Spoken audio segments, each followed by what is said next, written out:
learning curve. The other me.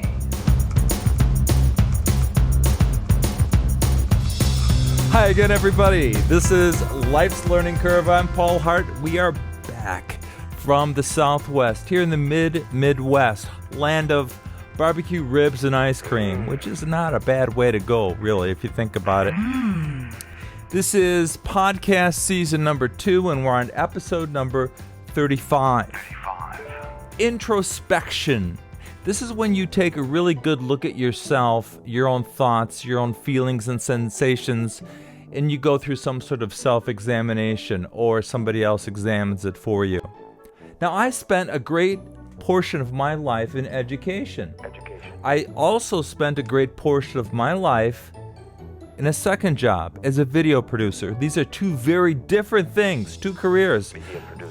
I needed that for some reason, but it took me a lifetime so far to understand why. Today's Life's Learning Curve episode, I get a little bit introspective, but if you're anything like me, this episode will make a great deal of sense to you.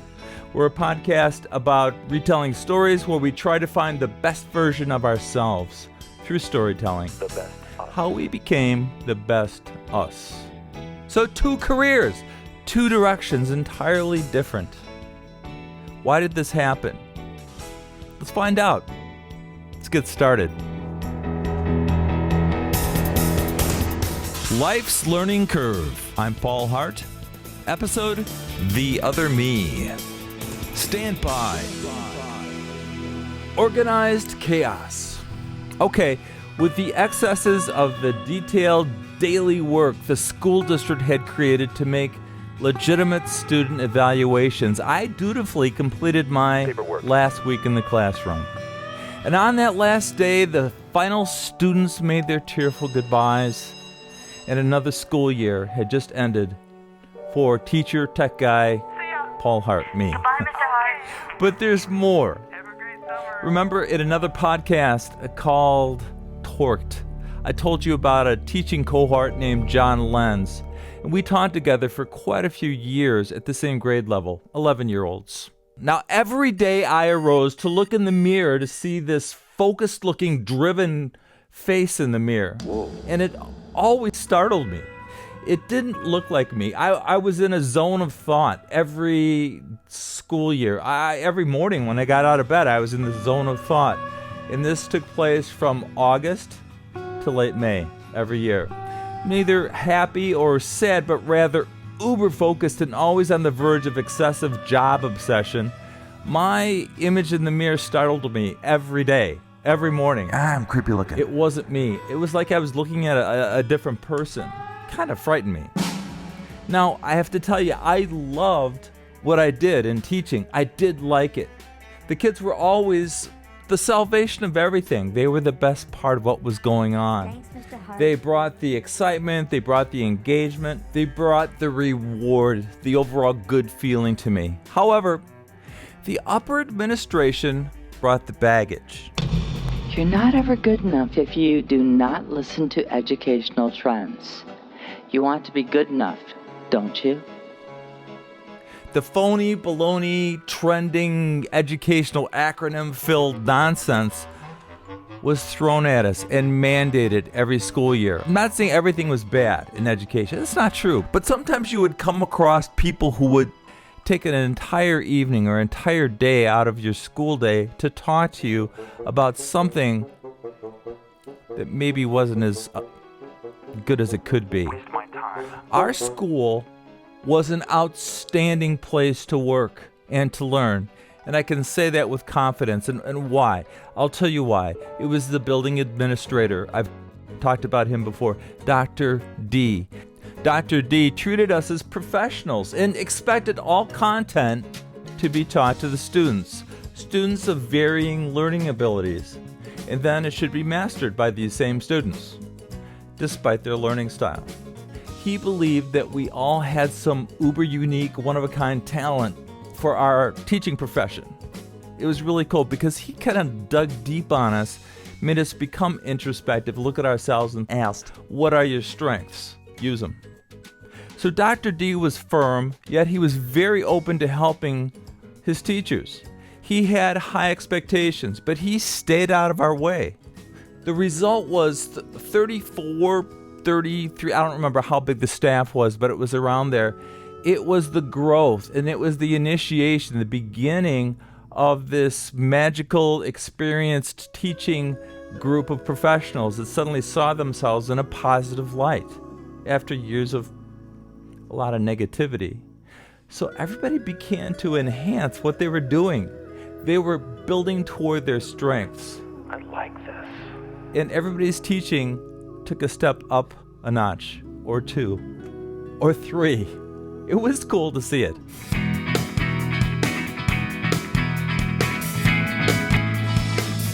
And if we were excited about what we were doing, imagine the response from the children. Our building test scores reflected what we were doing as well. The results. The teachers came to work excited to do their jobs. The trickle-down proved that this philosophy by Dr. D increased the student learning as well. The atmosphere of the teachers and the students and the parents and professional attitude was extremely high. However, each year we would have a higher up, maybe an assistant superintendent or some sort of a trainer, come by and hold a meeting.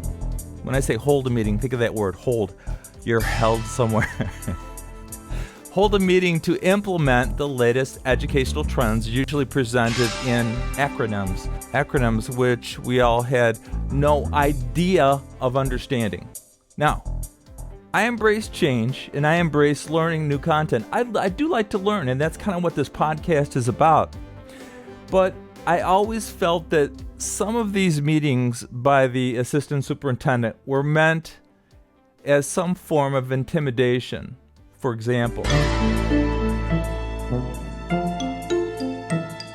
So this year, in all of your classrooms, you'll be using the HPP3SRW model during language arts time, all language arts times. my friend John Lenz and I at that point would shoot our hands up in the air. Question. What is the HPP3SRW model? What is that? Yeah, what? Haven't you been reading the education journals? No, I spent my time off, my hiatus with my family. Maybe you'd like to see me afterwards and you and I can talk about your focus for success, your FFS. Hand shot up again. You probably know this already. Our school has gotten the highest test scores on the school district national test for the past 5 years. Now, why doesn't anyone ever ask us how we do this? We are in the top 3% of the state. I mean, we're not a super high socioeconomic input school.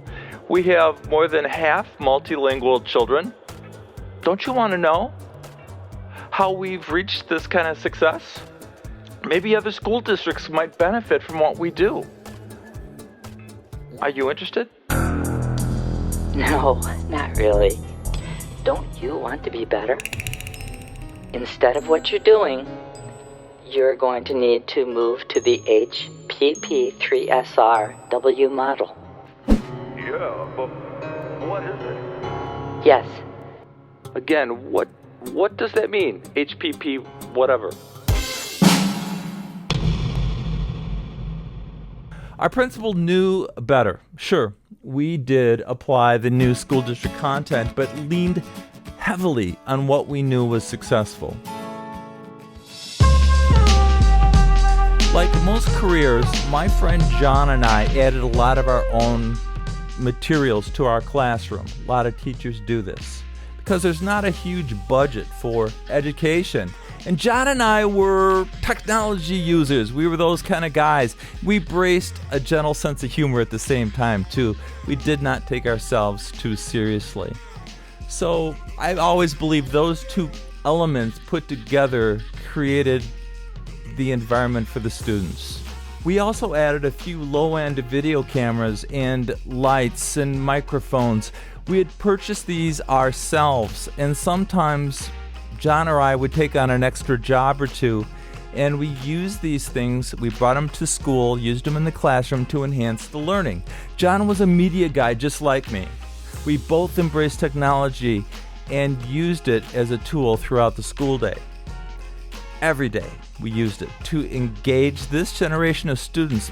Many of the teachers saw tech as a means to entertain or to have a break, but not us. John and I wove technology into the learning experience, so the kids were using the technology rather than learning about the technology.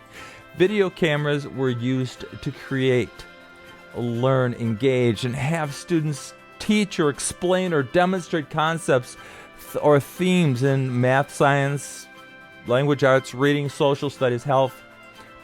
They learned editing. Students used technology as tools. The students thrived. Why? Well, they were challenged to create these projects, video demos, visual applications to something, to try and sell something to another person, but use a skill.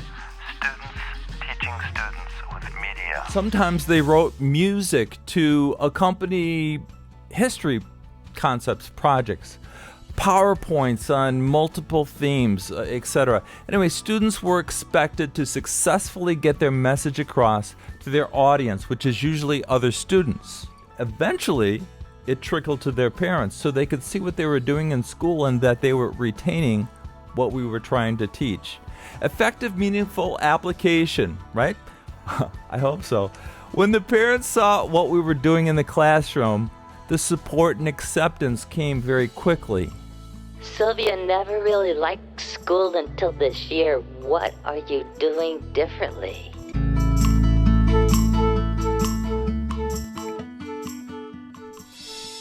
Now, kids came in early, often, to talk to John or to talk to me about an idea that they wanted to do using technology, and they stayed late, Can we make this graphic? fleshing out their ideas or brainstorming and seeing, can we do this? Is it up? Can we do chroma key? How can I learn how to do this? So we became close to our students and always knew their likes, their dislikes, their strengths or weaknesses. We valued their personalities and individualness. It was all tremendously rewarding as a teacher. Also became exhausting as well. Tough week.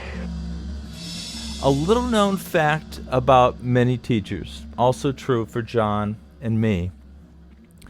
The very last week of school, John and I both, without even saying anything to each other, we'd begin to feel depressed. After all, so we soon would be losing our classroom, family of kids. Although we had our own families, which we loved like crazy back at home, it was like we were losing another close family. Crying it out in private was John's response after that last day of school. And John was a tough guy with a huge heart. Once he shared that with me, just once, and it made me feel less embarrassed about my similar reaction. But here we were, summer hiatus, summer break.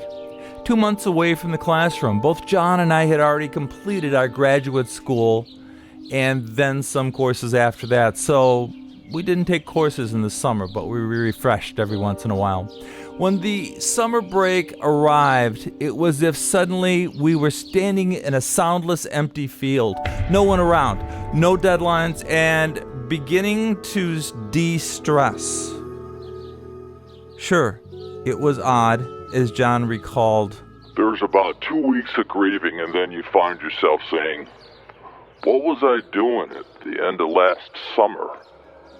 Where was I when I left off 10 months ago? John's summer brain was returning. We called it summer brain. For me, introspection and necessary creative ideas began to return. Now, your brain is only lazy if you let it become that way. It's at those times when a person's brain entertains the thoughts you don't dare take on anytime between August through late May, the school year. For me, it was those times in the summer that I found myself enjoying my family, Let's go outside, Riley. building a fence out in the backyard that needed to be replaced, outlining a screenplay I had in my head, playing softball, second base with the Tube Sox team here in town. After a week away from school, that was when it always happened, every year. About 2 weeks after school got out, the day came where I woke up. I got dressed, I walked outside and realized I need to find me again. Me. I can talk to myself. So I sit down and I talk to my soul. I talk to me. I need to reintroduce myself to the less structured, less stressed out me, without all the schedules and without all the deadlines. Now, I realized that I had not connected with myself in this manner for about 10 months. Too long. Each year, I did this. I reconnected and clearly realized that I would be a better self-actualized person if I could just make this connection more often. I'd find a better me, or at least a better version of me. I needed to have more of these chats with myself more often. Every summer, my brain needed stimulus. My soul needed fulfillment.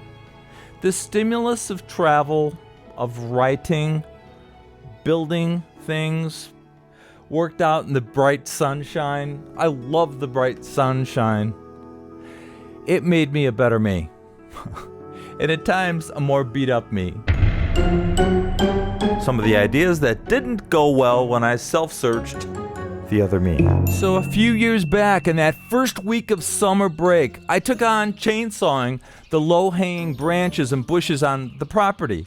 And I gotta tell you, I loved being outside and falling back into doing that outside yard work stuff I had done so frequently in my teens and my 20s. A See Life's Learning Curve episode, My Plum Job, for more on that.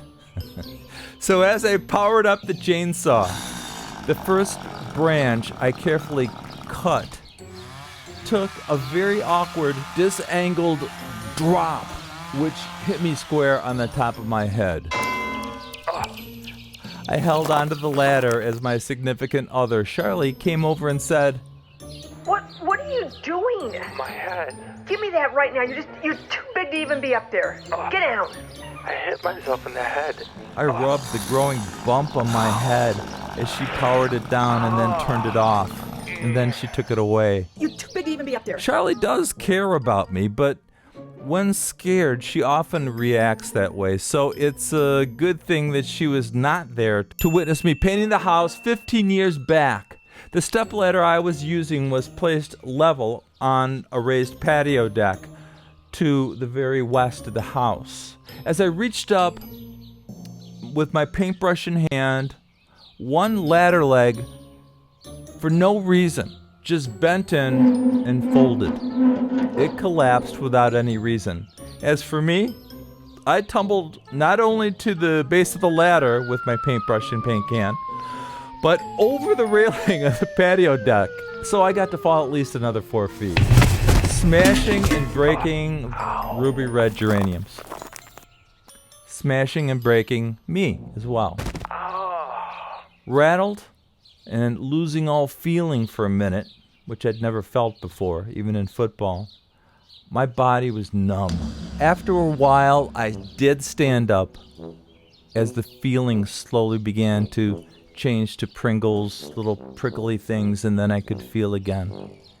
And I did live to paint another day, but spent the summer with a long purplish chest to thigh bruise on my body.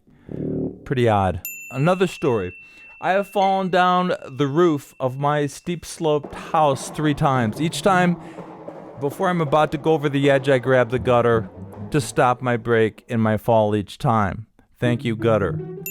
Finally, about 20 years back, I was using an electric tree trimmer, the kind you plug in, to trim back this dwarf flowering crab tree in front of my son's bedroom that had somehow grown about 30 feet tall. Not a dwarf tree at all. I plugged in the electric tree trimmer, which immediately began cutting right away.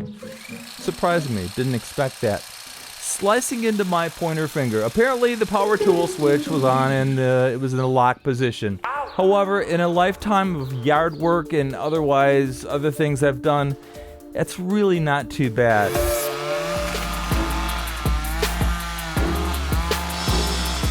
So, more recently, I've decided I can still do the dirty work in the yard, but painting and tree removal is now a young man's game.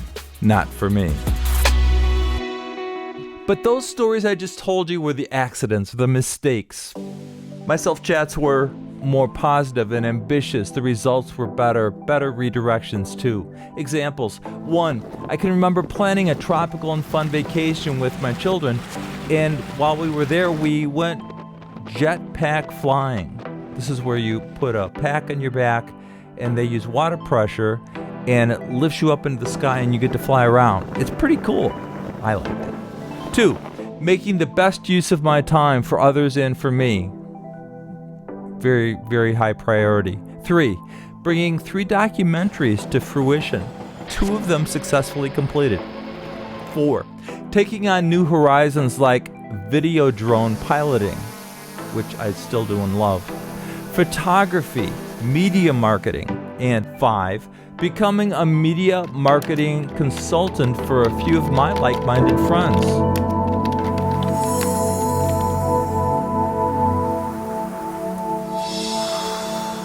To sit quietly and have that conversation with yourself, it can be a conversation between you and yourself. It could be between you and God. But find the time and don't forget to listen. Hard to do, way worth it.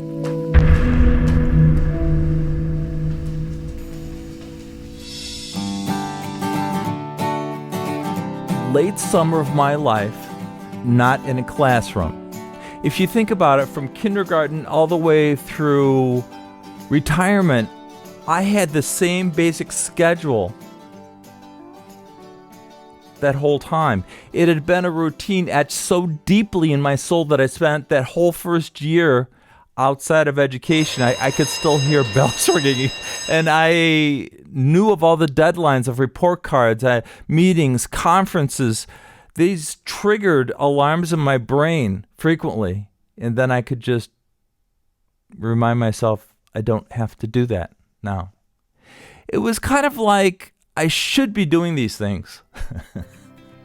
However, what I did hold on to was this other job. I remain in cinema and commercial production to this very day, and I love that my schedule's my own schedule. But I still find myself working all day, but I don't have to get up to an alarm clock. Nice.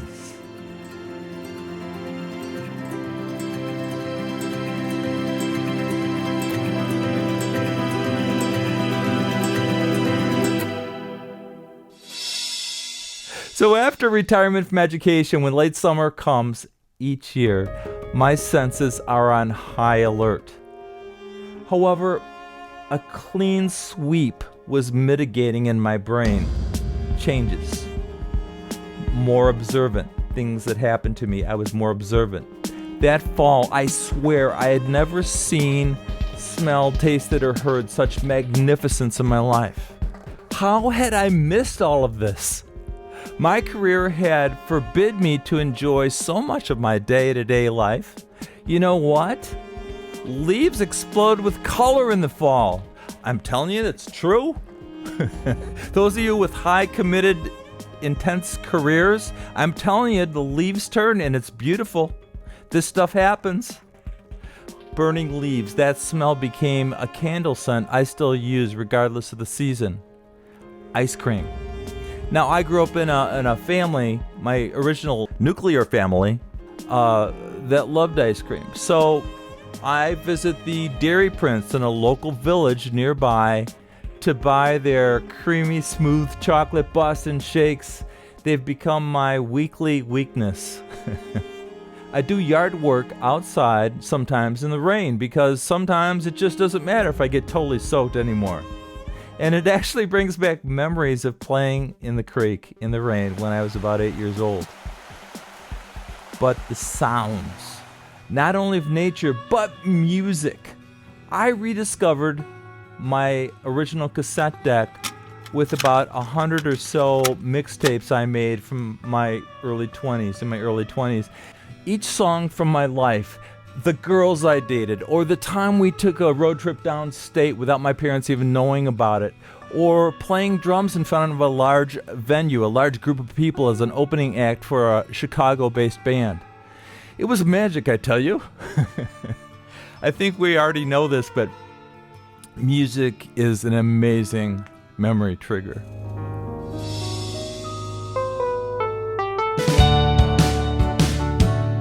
And ultimately, I did adapt to a new routine after education.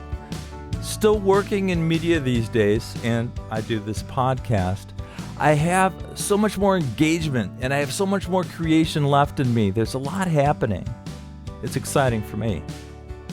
I self-produced a few documentaries in the years that followed my leaving education, but the difference was that I had the mental freedom, the time to dream and create without interference, or the, oh, I gotta get back, responsibilities. Fewer restrictions. My time.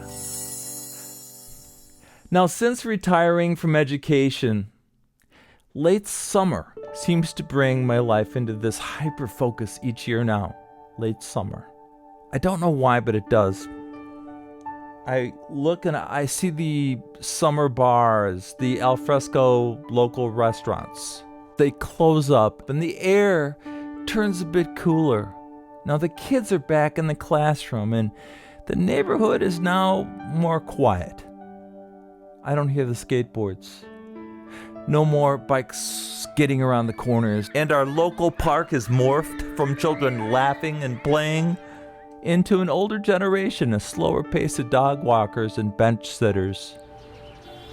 I realize how much I miss the neighborhood kids. But that's when it always happens. It's practically the same time each year in the summer, late summer. I stop and I sit and I have a talk with myself until I find that other me again.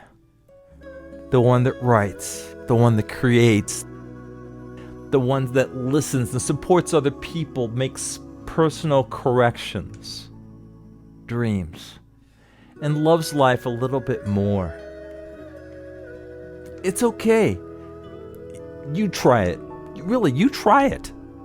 Try to find that other you. It's there. But you have to try. As each year passes these days, I'm becoming more and more like that other me. And that's okay by me. For Life's Learning Curve, I'm Paul Hart.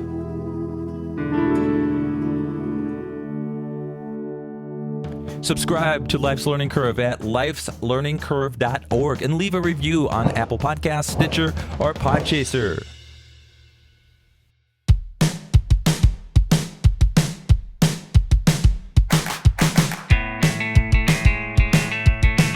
Life's Learning Curve is produced by Paul Hart. Supervising producers Carl Anderson, Heidi Cerner, and Sebastian T. Dog. Our cameras, Luke Hartster and Chad Loebner. Editor, Paul Richards. Sound mixed by Riley Hart. Special thanks to John Lenz for love and media and education. Find our podcast at our website, lifeslearningcurve.org, and listen to us almost all the places podcasts are heard. From Studio 502 here in the Midwest, I'm Paul Hart, and we will be back soon with more stories from Life's Learning Curve. We're clear.